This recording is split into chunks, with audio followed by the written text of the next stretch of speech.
The first step towards achieving your dreams is having the right coach. Get the best education with Lokman IAS and make your UPSC dreams come true. Download the app now.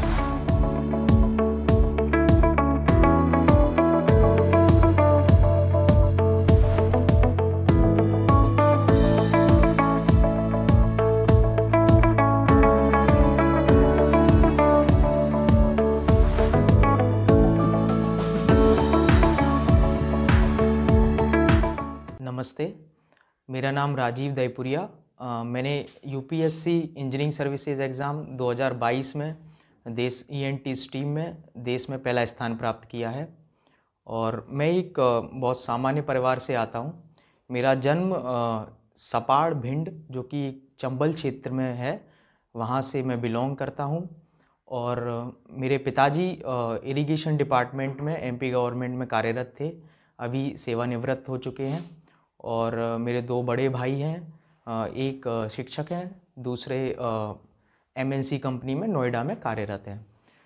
Educational background मेरा शुरू से Hindi medium रहा। कक्षा 1 से कक्षा 7 तक मैंने Hindi medium से अपनी पढ़ाई करी, जो कि मुन्नालाल अग्रवाल स्कूल भिंड है, उसमें हुई।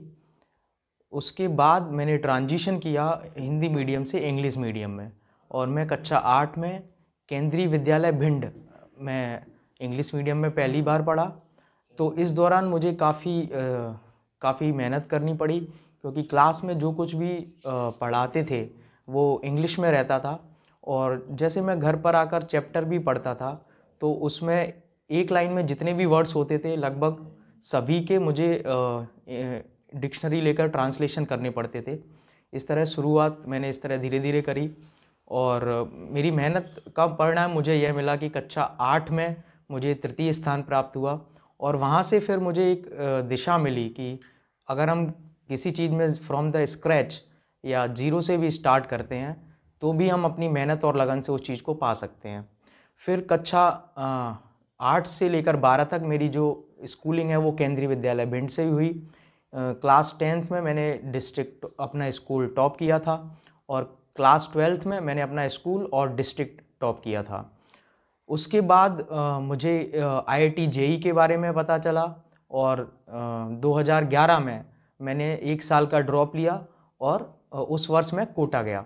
कोटा में मैंने कैरियर पॉइंट इंस्टीट्यूट से 1 वर्ष तैयारी करी, और मेरा जो प्रथम और अंतिम जो चांस था मेरे लिए, उसी एक चांस में मेरा आईआईटी जेई भी क्लियर हो गया। तो 2012 से 2016 तक मैं आईआईटी गुवाहाटी से इलेक्ट्रॉनिक्स एंड कम्युनिकेशन इंजीनियरिंग में बीटेक की। 2016 में मुझे कैंपस प्लेसमेंट से बेंगलोर में एक एमएनसी में जॉब मिली, जिसमें मैं एज अ सॉफ्टवेयर इंजीनियर 3 वर्ष तक कार्य करता रहा। उसके बाद मैंने कंपनी स्विच करी, और 1 वर्ष मैंने जूनिपर नेटवर्क्स जो कि बेंगलोर में है वहाँ कार्य किया। उसके बाद अभी करंटली मैं एनटीपीसी में ट्रेनिंग में हूँ, जिसको मैंने जनवरी 2022 में ज्वाइन किया था। और ये जो 2022 की परीक्षा है, ये पूरी मैंने जर्नी के दौरान ही दी है। जब प्रीलिम्स हुआ था तब मैं सिमाद्री आंध्र प्रदेश में था। मेंस के दौरान मैं महाराष्ट्र और नोएडा में रहा, उस दौरान मैंने मेंस दिया। और जब मेंस क्लियर हुआ उसके बाद जब इंटरव्यू के लिए पढ़ रहा था, तो उस समय मैं एनटीपीसी बिहार एनपीजीसीएल नबीनगर में पोस्टेड हूँ अभी। और इसी दौरान मैंने अपनी पूरी जो परीक्षा है 2022 की वो इसी जर्नी में दी। ये शुरुआत जो यूपीएससी की ये जो जर्नी रही है, ये मैंने 2020 से स्टार्ट करी थी। मैंने जो अपना पहला अटैम्प्ट दिया था वो पहला अटैम्प्ट जॉब के साथ था, और मैंने कोई फॉर्मल कोचिंग नहीं करी है इंजीनियरिंग सर्विसेज के लिए। तो मैं खुद से ही अपने नोट्स और ये जो भी रिसोर्सेज हैं वो जुटा रहा था। कोई भी मुझे ऑनलाइन मटेरियल या नोट्स या कुछ भी जो भी मिल रहा था, उस तरह से मैंने अपनी तैयारी शुरू करी थी। तो 2020 में मैंने अपना पहला अटेम्प्ट दिया था 3 to 4 मंथ्स की प्रिपरेशन के साथ, और उसमें मेरा जो प्रीलिम्स है वो कुछ मार्क्स से रह गया था। प्रीलिम्स का जो 245 उसका कट ऑफ था, और मेरे कुछ 229 मार्क्स आए थे उसमें। तो मैं काफ़ी बड़े अंतर से रहा था उसमें। तो मुझे एक बात यहाँ पर समझ में आई थी प्रीलिम्स के दौरान, कि हम कुछ भी नया पढ़ते हैं, लेकिन अगर हम उसको रिवाइज़ नहीं करते हैं उस चीज़ को, तो वो चीज़ इक्विवेलेंट है कि हमने उसको पढ़ा ही नहीं हो जैसे। तो ये बात एक मुझे उससे समझ में आई थी कि हम कुछ भी जो पढ़ते हैं उसको रिवीजन करना बहुत ही आवश्यक है। तो जो 2020 का जो मेरा प्रीलिम्स था उसमें मैंने 2 गलतियां करी थी। एक तो मैंने प्रैक्टिस नहीं की थी और मैं डायरेक्ट जाकर एग्ज़ाम में बैठा था। उसका जो खामियाजा था वो मुझे ये लेना पड़ा कि मैंने पेपर तो सॉल्व कर लिया था आधे घंटे पहले, जितना भी मुझे आ रहा था, जितने भी सब्जेक्ट 5-6 सब्जेक्ट में तैयार करके गया था, और मेरा जो आधा घंटा बच रहा था उसमें, वो आधे घंटे को मैंने लगभग बबलिंग करने में ही पूरा निकाल दिया।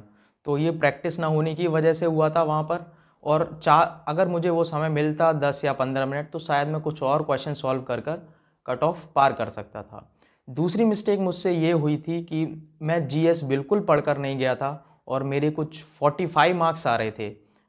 जो पहला जीएस का पेपर होता है इंजीनियरिंग सर्विसेज का, तो उसमें भी मेरे काफ़ी कम मार्क्स रहे थे, तो इसलिए मेरा प्रीलिम्स क्लियर नहीं हुआ था। तो जब 2021 का मैंने अटैम्प्ट लिखा तो मुझे पता था कि मुझे जीएस पर भी काफ़ी ध्यान देना है और साथ ही मुझे जो टाइम मैनेजमेंट करना है जो 3 आवर्स का, उसके लिए मुझे प्रैक्टिस भी करनी होगी और साथ ही जब मैं टेस्ट दे रहा हूँ तो मुझे बबलिंग भी करनी है। तो उसके लिए मुझे अलग से ज़्यादा समय नहीं देना है अंत में।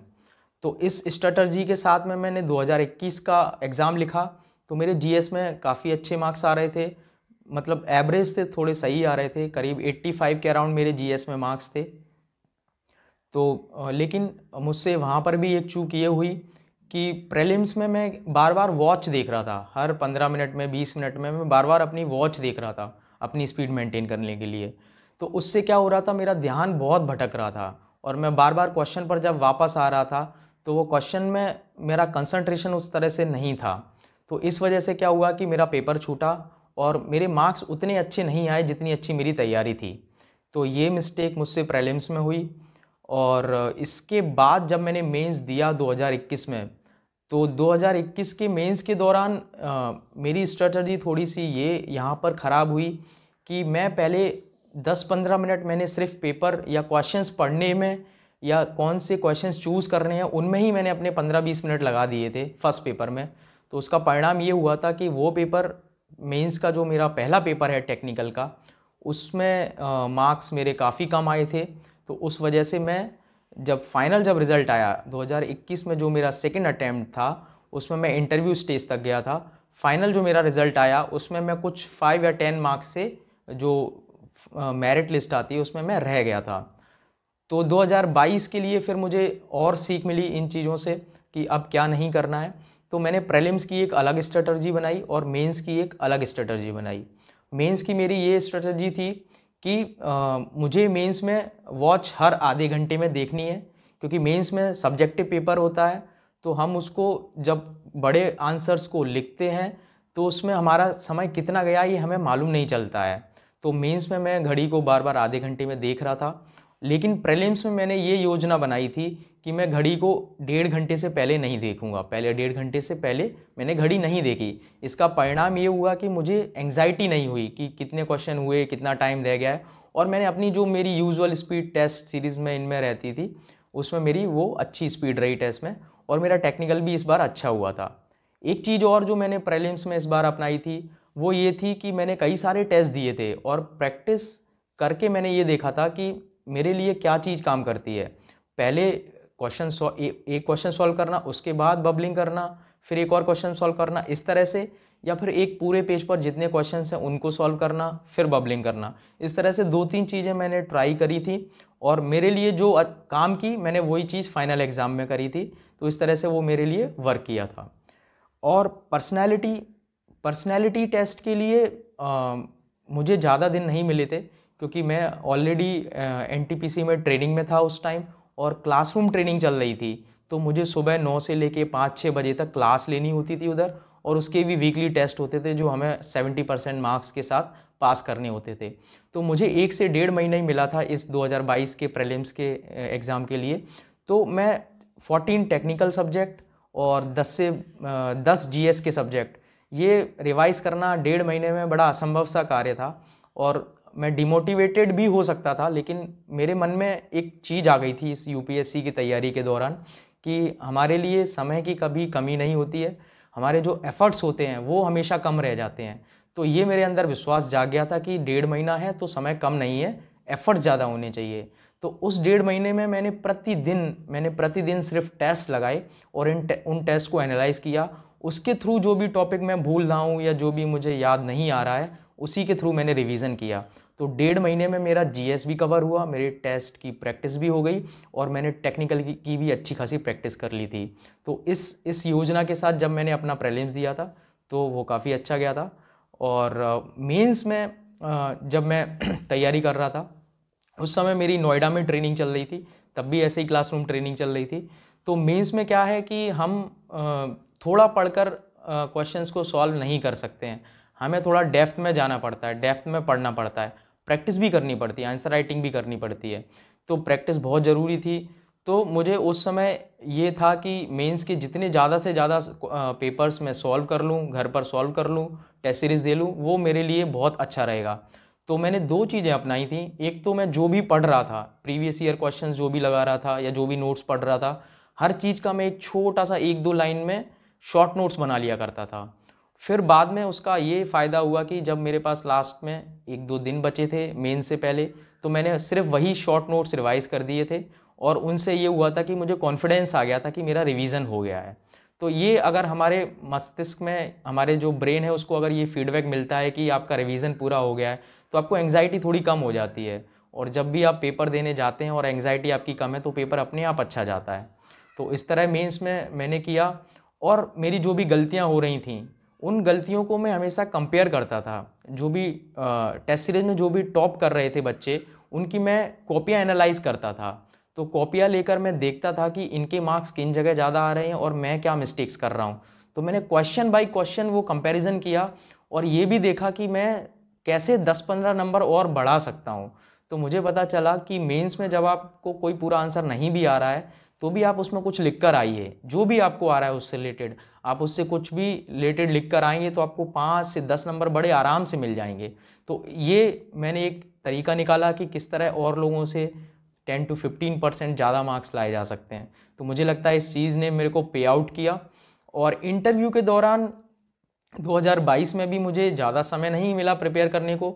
16 अक्टूबर को मेरा एक एग्ज़ाम था MPPSC DSP रेडियो का, तो मैं पूरा समय उसी के लिए पढ़ रहा था क्योंकि उसमें MP का GK आता है पूरा।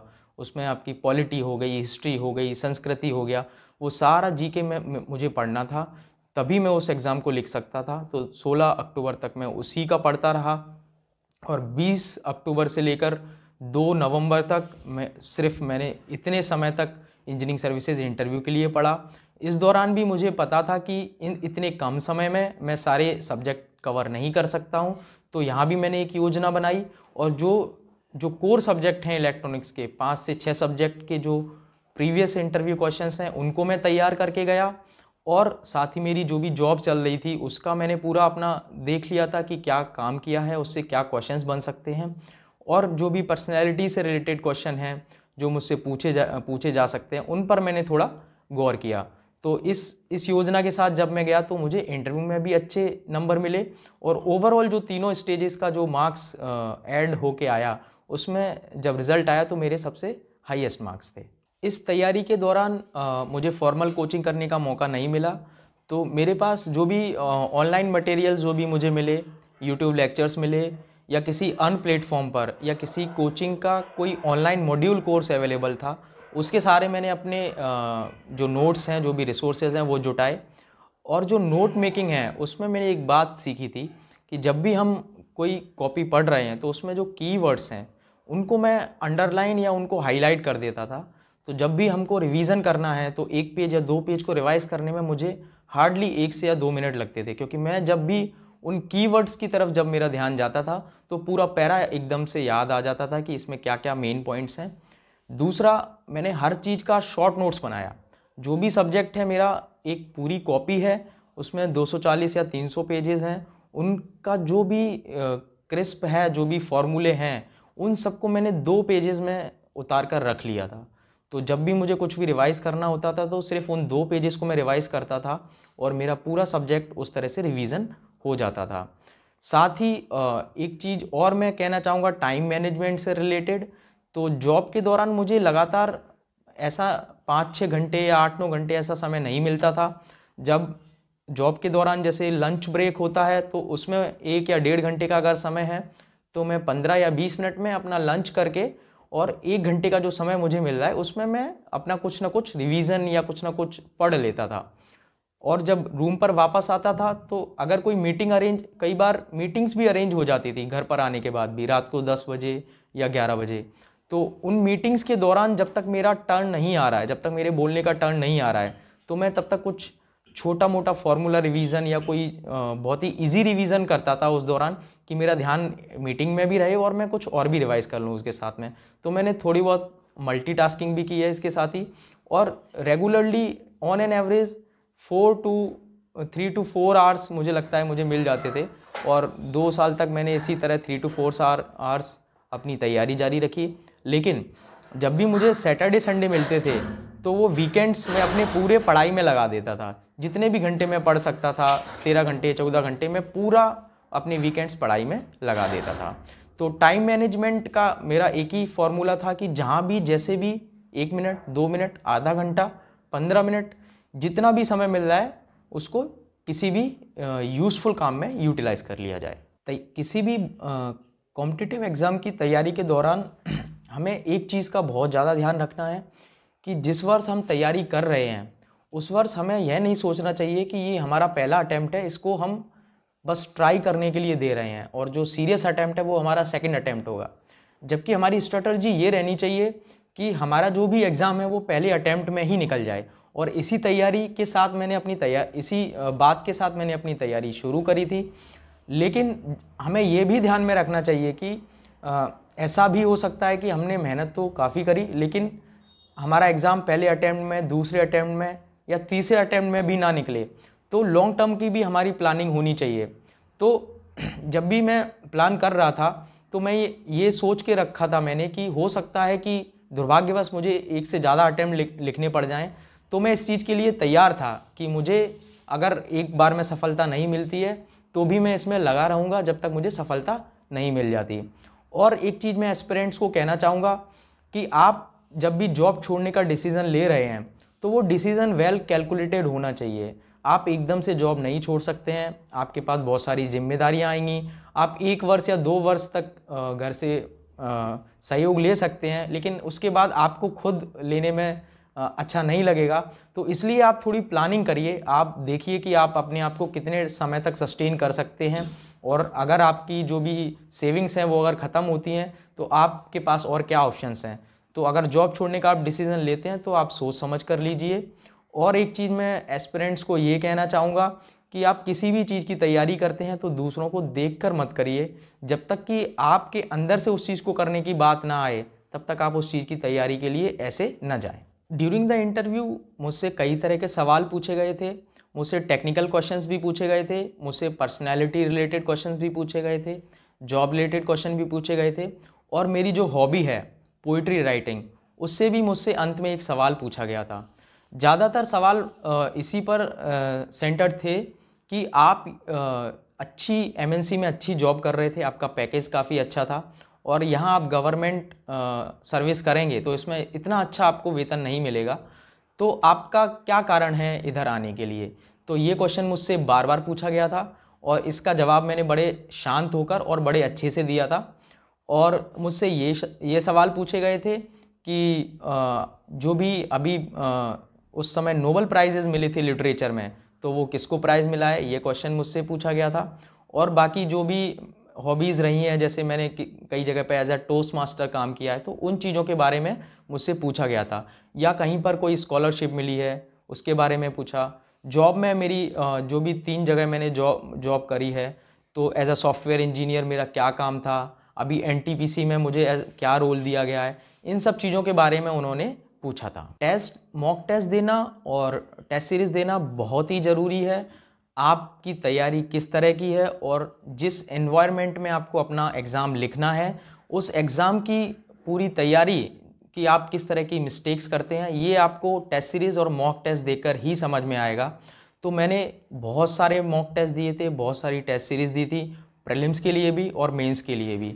तो प्रीलिम्स के लिए जीएस के लिए जब मैंने बहुत बार टेस्ट दिए थे तो इससे मुझे एक स्किल मिल गई थी कि जो भी ऑब्जेक्टिव क्वेश्चंस हैं उनमें किसी क्वेश्चन में मुझे 50% ही आता है या 25% भी आता है, तो उसमें कैसे एलिमिनेट करना है ऑप्शंस को, और एलिमिनेट करके भी सही आंसर तक कैसे जाना है, ये मुझे बहुत अच्छे से आ गया था। शायद यही एक कारण था कि मैं जीएस में काफ़ी अच्छा कर रहा था। और एक चीज़ जो मैंने की थी कि जो भी करंट अफेयर्स रहते हैं उस पर जो वीकली करंट अफेयर्स आते हैं वो मैंने एज अ स्टोरी एक बार पढ़ लिया था पूरा, और उसमें जो भी कीवर्ड्स थे उनको अंडरलाइन कर दिया था। तो दोबारा जब मैंने उसका रिवीजन किया था तो करंट अफेयर्स से बहुत सारे क्वेश्चंस जो थे वो मेरे आंसर में बन गए थे, पेपर में बन गए थे। इसके साथ ही एक चीज़ और जो मैं कहूँगा, मैं सोशल मीडिया जैसे फेसबुक और यूट्यूब इन पर काफ़ी एक्टिव था तैयारी से पहले। और फेसबुक पर मेरा इस तरह का था कि कोई भी पोस्ट है या कोई भी कमेंट है उन पर मैं काफ़ी अभिरुचि दिखाता था, उन पर कमेंट करना, उन पर गहरे में जाना, ये सब चीज़ें मैं काफ़ी कर रहा था और इनमें मेरा काफ़ी समय जा रहा था। जब मैंने अपनी तैयारी शुरू करी तो मैंने ये बहुत ही जल्दी फिगर आउट कर लिया था कि फेसबुक से मुझे थोड़ा कम समय लगाना है, इसीलिए मैंने अपनी जो फेसबुक प्रोफाइल है वो 2019 में डीएक्टिवेट कर दी थी। और उसके बाद 2022 में मैंने अभी इसको एक्टिवेट किया है, और 2019 के बाद ही जो मेरी पहली पोस्ट थी फेसबुक पर वो यही थी जो मेरा रिजल्ट आया था। इसके साथ ही यूट्यूब पर भी मैंने अपना समय इस तरह कम किया था कि मैं जब भी यूट्यूब खोलता था तो ज़्यादा से ज़्यादा ये कोशिश करता था कि मैं कोई करंट अफेयर या नेशनल या इंटरनेशनल न्यूज़ से रिलेटेड कुछ जो भी चल रहा है मैं उसी को देखूं। तो इस तरह मैंने अपना समय भी बचाया था और सोशल मीडिया के टाइम को भी कट ऑफ किया था। साथ ही जो एस्पिरेंट्स ये जानना चाहते हैं कि कोचिंग ज़रूरी है या नहीं, तो मैंने फॉर्मल कोचिंग नहीं की, लेकिन मैंने अनुभव ये ज़रूर किया है कि अगर आप कोई फॉर्मल कोचिंग करते हैं तो उससे आपको फ़ायदा बहुत होगा, क्योंकि आपको जो नोट्स हैं वो एक ऑर्गेनाइज वे में एक जगह पर मिल जाएंगे, आपको खुद प्रयास नहीं करना पड़ेगा चीज़ें जुटाने के लिए। दूसरा, आपको ये पता लग जाएगा कि कितना पढ़ना है, कितने डीप में पढ़ना है और किन चीज़ों पर ज़्यादा ध्यान देना है, ये आपको कोचिंग से पता लग जाएगा। ये सेल्फ स्टडी से भी पता लगता है, लेकिन इसमें समय ज़्यादा जाता है आपका। तो मुझे लगता है यही एक कारण रहा कि मुझे 3 अटेम्प्ट्स लिखने पड़े। अगर मुझे फॉर्मल कोचिंग करने का मौका मिलता तो मैं शायद इसको दूसरे या पहले अटेम्प्ट में भी निकाल सकता था। तो कोचिंग बहुत ज़रूरी है। जो भी एस्पिरेंट्स यूपीएससी एग्ज़ाम्स या किसी भी दूसरे बड़े एग्ज़ाम के लिए प्रिपेयर कर रहे हैं, उनसे मैं एक चीज़ शेयर करना चाहूँगा कि यूपीएससी हमको एक चीज़ सिखाती है कि हम गिरकर भी बार बार खड़े हो सकते हैं या नहीं, फेलियर्स को हम किस तरह लेते हैं, फेलियर्स का सामना करने के बाद भी हम वापस अपनी तैयारी शुरू कर सकते हैं कि नहीं, ये चीज़ एक यूपीएससी देखती है, जिसको हम परसिवरेंस बोलते हैं। और साथ ही कंसिस्टेंसी, हमको डेली कंसिस्टेंटली हर दिन पढ़ना है, 365 डेज पढ़ना है, हम कोई भी दिन व्यर्थ नहीं जाने दे सकते हैं। साथ ही एक चीज़ और कि अपने अंदर एक क्वालिटी डेवलप अगर कोई भी एस्पिरेंट कर लेता है वो है कड़ी मेहनत। अगर कड़ी मेहनत और डेडिकेशन अगर किसी के अंदर है तो सफलता के लिए और जितने गुण चाहिए वो अपने आप एस्पिरेंट्स के अंदर आ जाते हैं। तो इस गुण को डेवलप करिए। डीकेटी, इनके लिए मैं बहुत ही थैंकफुल हूँ कि इन्होंने इतना अच्छा इनिशिएटिव लिया है, और ये जो जितने भी बड़े एग्ज़ाम्स हैं उन एग्ज़ाम से रिलेटेड जिन लोगों ने भी अच्छा किया है, टॉप किया है, उनके इंटरव्यूज़ हम लोगों तक पहुंचाते हैं, और इनको देखकर हम बहुत ही इंस्पिरेशनल फील करते हैं और हमें ये भी पता लगता है कि हमको अपनी जर्नी कैसे स्टार्ट करनी है। तो थैंक यू टू डीकेटी। तो जब मैं कॉर्पोरेट में जॉब कर रहा था उस दौरान मुझे अपना काम भी देखना पड़ रहा था, और काम में भी जो नए प्रोजेक्ट आ रहे थे उनके लिए मुझे पढ़ना भी पड़ता था।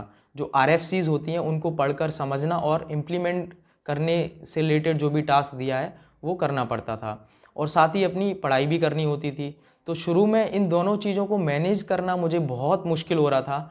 तो उसी फेज़ के दौरान मैंने एक कविता लिखी थी, तो मुझे लगता है कि ये कविता आप लोगों को ज़रूर कुछ ना कुछ मोटिवेशन दे के जाएगी। तो कविता ये है कि आंसुओं को थाम कर काम कर, काम कर, बुलंदियों को बुजदली को छोड़ दे, इन बेड़ियों को तोड़ दे, अशोक बन लड़ जरा, अड़ जरा तू अड़ जरा, वक्त है ये काम का, बैठ नहीं कुछ कर दिखा, अपनी मिट्टी अपनी कौम का, नाम कर नाम कर, आंसुओं को थाम कर काम कर काम कर। मुट्ठियाँ जोर से भींच ले, संकल्प के सब तीर खींच ले। अपनी शक्ति की पहचान कर, तब लक्ष्य का तू ध्यान कर। मन की सब साजिशें नाकाम कर नाकाम कर। आंसुओं को थाम कर काम कर काम कर। धन्यवाद।